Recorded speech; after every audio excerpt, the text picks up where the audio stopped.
Welcome back. आज हम बात करेंगे कोशिका के बारे में। आपका बिल्कुल पहला टॉपिक है, इंट्रोडक्टरी टॉपिक है कि कोशिका क्या होता है, शब्द कोशिका का क्या मतलब होता है और कोशिका के अंदर कौन कौन से पदार्थ पाए जाते हैं, कौन कौन से ऑर्गेनेल्स पाए जाते हैं। कोशिका जिसे अंग्रेजी में द सेल भी कहा जाता है। सेल आप सबने सुना होगा कि जो कारागृह होते हैं, जो जेल होती हैं, उनको भी सेल कहा जाता है। आपने फिल्मों में या नाटकों में सुना होगा कि इसे सेल में बंद कर दो। तो सेल का मतलब क्या होता है? सेल का मतलब होता है एक बंद कमरा। कोशिका भी एक बंद कमरे की तरह होती है, इसीलिए हम उसे अंग्रेजी में सेल कहते हैं। सेल जो कि चारों तरफ से घिरी होती है और इसके अंदर विभिन्न प्रकार के ऑर्गेनेल्स और अन्य जीव द्रव्य वगैरह पाया जाता है, जिसके बारे में हम डिटेल में बाद में चर्चा करेंगे।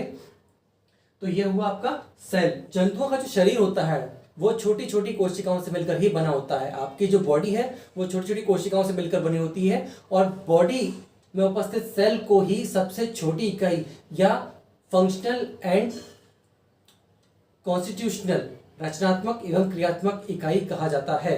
ऐसा क्यों कहा जाता है? क्योंकि ये जो कोशिका है, कोशिकाओं से मिलकर ही आपका टिश्यू बनता है, टिश्यू से ही आपका ऑर्गन बनता है और ऑर्गन से ही आपकी पूरी बॉडी बनती है। तो इस क्रम में इसकी शुरुआत होती है।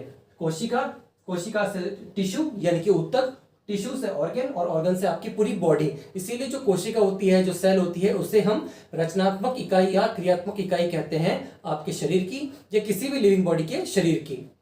इस कोशिका के अंदर एक प्रकार का द्रव भरा होता है जिसे हम जीव द्रव या प्रोटोप्लाज्म कहते हैं। हिंदी में इसे जीव द्रव्य कहा जाता है। हिंदी में इसे जीव द्रव्य कहा जाता है। कोशिका के अध्ययन को ही हम साइटोलॉजी कहते हैं। क्या कहते हैं? साइटोलॉजी। यहां पर साइटो का मतलब होता है कोशिका और लॉजी का मतलब होता है अध्ययन।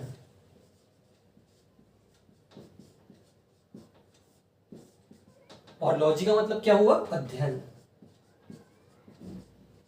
जहां भी आप लॉजी शब्द सुने, LOGY, वहां पर आप समझ जाइए कि किसी न किसी चीज की स्टडी हो रही है, किसी न किसी चीज का अध्ययन हो रहा है।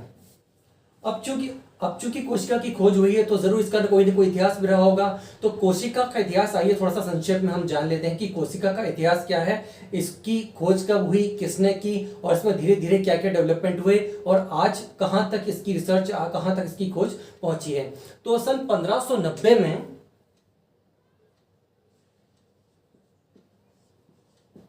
जेनसन और जेनसन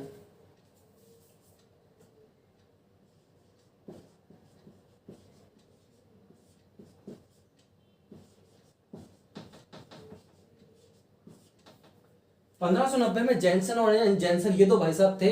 इन्होंने सबसे पहले क्या किया? कंपाउंड माइक्रोस्कोप की खोज की। सबसे पहले क्या किया इन्होंने? कंपाउंड माइक्रोस्कोप यानी कि संयुक्त सूक्ष्मदर्शी की खोज की।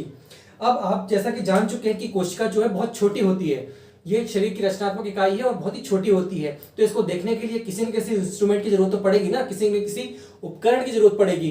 तो जब तक इस उपकरण की खोज नहीं हुई हम कोशिका से अनजान थे। सन 1590 में जेनसन और जेनसन ने कंपाउंड माइक्रोस्कोप यानी संयुक्त सूक्ष्मदर्शी की खोज की, तब जाकर हम कोशिका को देखने लायक हुए हैं। सन 1665 में रॉबर्ट हुक नाम के एक वैज्ञानिक थे। वो बहुत ही फेमस मैथमेटिशियन और बहुत ही फेमस फिजिक्सिस्ट थे यूनिवर्सिटी ऑफ लंदन में। उन्होंने ही सबसे पहले कॉर्क में एक बॉटल थी, उस बॉटल के कॉर्क का ढक्कन था, उस कॉर्क के ढक्कन में ही उन्होंने छोटी छोटी चैम्बर लाइक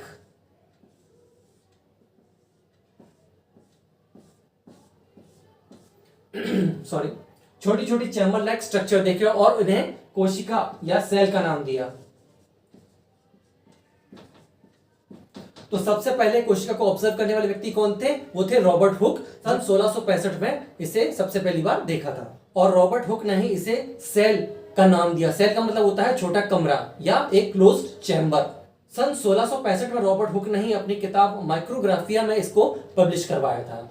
इसके कुछ साल बाद एंटोनी वॉन ल्यूवेनहॉक ने सबसे पहले स्पर्म में, रुधिर कोशिकाओं में यानी कि ब्लड सेल्स में इन कोशिकाओं को, जीवित कोशिकाओं को ऑब्जर्व किया था।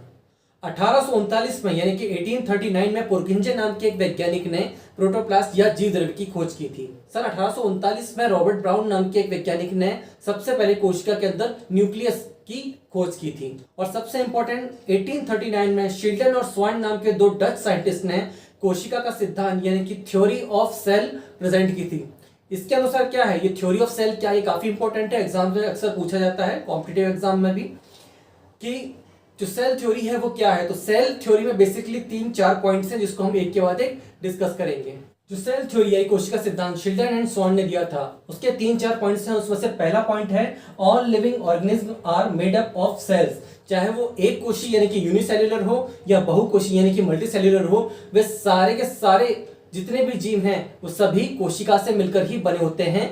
और ये जो कोशिका है यही बॉडी की फंक्शनल एंड कॉन्स्टिट्यूशनल यूनिट होती है, यानी कि रचनात्मक और क्रियात्मक इकाई होती है। सेकेंड पॉइंट क्या कहता है, सेल हैज मेटाबॉलिक एक्टिविटीज, यानी कि जो समस्त कोशिकाएं होती हैं चाहे वो एक कोशी हो या बहुकोशी हो, इन सब कोशिकाओं के अंदर मेटाबॉलिक यानी कि उपापचयी क्रियाएं होती हैं। सारी जो सेल्स होती हैं उनके अंदर मेटाबॉलिक प्रोसेस चलती रहती हैं, इसीलिए हम इसे फंक्शनल यूनिट ऑफ लाइफ भी कहते हैं। क्योंकि हमारे जो जीवन की दैनिक जीवनचर्या है या हमारी कोशिकाओं का विभाजन है या एनर्जी सोर्स लेना है या कोई भी काम है, वो सारी जो प्रोसेस होती है वो कोशिकाओं की मेटाबॉलिक एक्टिविटी के थ्रू ही होती है। नेक्स्ट पॉइंट जो सेल थ्योरी का है वो कहता है made by old identical sales. प्रत्येक नई कोशिका अपनी पुरानी कोशिकाओं से ही बनती है, जिसे हम कोशिका विभाजन भी कहते हैं। आपने सुना होगा मियोसिस एंड मायोटोसिस, हिंदी में कहते हैं अर्धसूत्री और समसूत्री विभाजन। तो ये विभाजन के द्वारा ही पूर्ववर्ती कोशिकाओं से यानी कि पेरेंट सेल्स से नई कोशिका यानी कि ऑफस्प्रिंग सेल्स का निर्माण होता है। अगला पॉइंट इसका क्या कहता है, जेनेटिकली आइडेंटिकल। जो नई निर्मित कोशिकाएं होती हैं वो पुरानी कोशिकाओं के ही आइडेंटिकल होती हैं, बिल्कुल वैसी कॉपी बनती है उसकी। पुरानी कोशिकाएं हैं उनका विभाजन हुआ और उनसे नई कोशिकाओं का निर्माण हुआ। तो ये सेल थ्योरी के बारे में थोड़ी सी हमने चर्चा की। सन 1880 में वोल्टेयर नाम के एक वैज्ञानिक ने कोशिकाओं के अंदर गुणसूत्रों यानी कि क्रोमोसोम की खोज की। इसके बाद जैसे जैसे एडवांस टेक्निक्स मिलती गई, इलेक्ट्रॉन माइक्रोस्कोप की खोज हो गई, तो हमने कोशिकाओं के अंदर बहुत सारे ऑर्गेनेल्स जैसे कि गोल्गी बॉडी, ईआर यानी कि endoplasmic reticulum, mitochondria, lysosomes, vacuoles, इन सब की धीरे धीरे खोज शुरू हुई। 1968 में सिंथेटिक डीएनए का भी निर्माण कर लिया गया, जिसे करने वाले थे भारतीय मूल के doctor Hargobind Khorana, doctor Nirenberg और डॉक्टर होली। इन तीनों ने मिलकर ही सिंथेटिक डीएनए का यानी कि आर्टिफिशियल डीएनए का लैब में निर्माण किया। लिवी और सिकेट्स ने सबसे पहले कोशिका की परिभाषा दी। लिवी और सिकेट्स के अनुसार कोशिका की परिभाषा क्या है यानी कि सेल की डेफिनेशन क्या है। इनके हिसाब से सेल वह क्रियात्मक और रचनात्मक इकाई है जो चारों तरफ से एक सिलेक्टिव परमिएबल मेम्ब्रेन से घिरी होती है। सिलेक्टिव परमिएबल क्यों, कि कोशिका जो है वो हर किसी द्रव को या फिर चीज को अंदर नहीं आने देती, वो केवल कुछ सिलेक्टिव चीजों को ही अंदर आने देती है, इसलिए उसे सिलेक्टिव परमिएबल मेम्ब्रेन से घिरा हुआ बताया गया है। और इसके अंदर मुक्त प्रजनन यानी कि एक फ्री रिप्रोडक्शन और डिवीजन की एबिलिटी होती है। कल की क्लास में हम पढ़ेंगे कोशिकाओं के प्रकार यानी कि टाइप्स ऑफ सेल्स के बारे में, जिसमें हम पढ़ेंगे प्रोकैरियोटिक और यूकैरियोटिक कोशिकाओं के बारे में डिटेल में हम अध्ययन करेंगे। आज के इस वीडियो को देखने के लिए थैंक यू सो मच।